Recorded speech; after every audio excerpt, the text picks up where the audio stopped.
حوصلہ رکھیں، یہ چند دنوں ہفتوں کی بات ہے، یہ پاناما لیگ بھی قصہ پری نہ بن جائے۔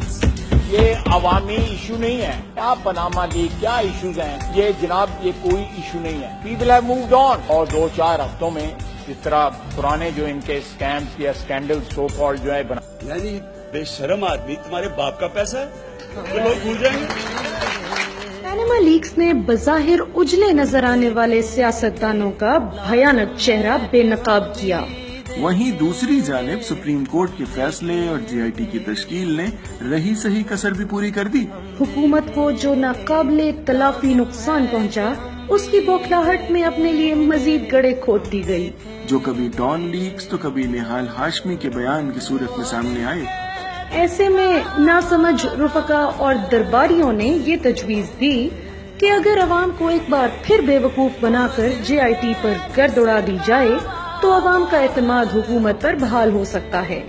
اس کی عملی مثال حسین نواز کی جے آئی ٹی کے ممبران پر اعتراض کی صورت میں آئی۔ جب اس سے بھی کچھ نہ بن پڑا تو نہال ہاشمی کے روپ میں حکومت کا بھیانک چہرہ سامنے آیا۔ بدنام زمانہ مافیا کی طرح عدالت اور منصف کو دھمکایا گیا اور سنگین نتائج کی دھمکیاں دی گئیں۔ کچھ روز قبل حسین نواز کی تفتیشی افسران کے سامنے حاضری کی تصویر کو خود سوشل میڈیا کی زینت بنایا گیا اور الزام ہمیشہ کی طرح تحریک انصاف پر تھوپ دیا گیا۔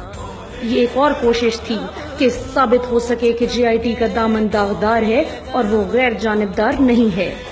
میاں صاحب، ان کے رفقا اور درباریوں سے عوام کی طرف سے ایک سوال ضرور ہے کہ اگر میاں صاحب سچے ہیں تو جے آئی ٹی کی شفافیت پر اتنا کیچڑ کیوں اچھالا جا رہا ہے؟ عوام کے خون پسینے کی کمائی اور ملک کی لوٹی ہوئی دولت کا حساب دے میاں صاحب، اور اگر عزت اتنی ہی عزیز ہے تو مدبرانہ انداز میں جے آئی ٹی کی تفتیش کا سامنا کریں۔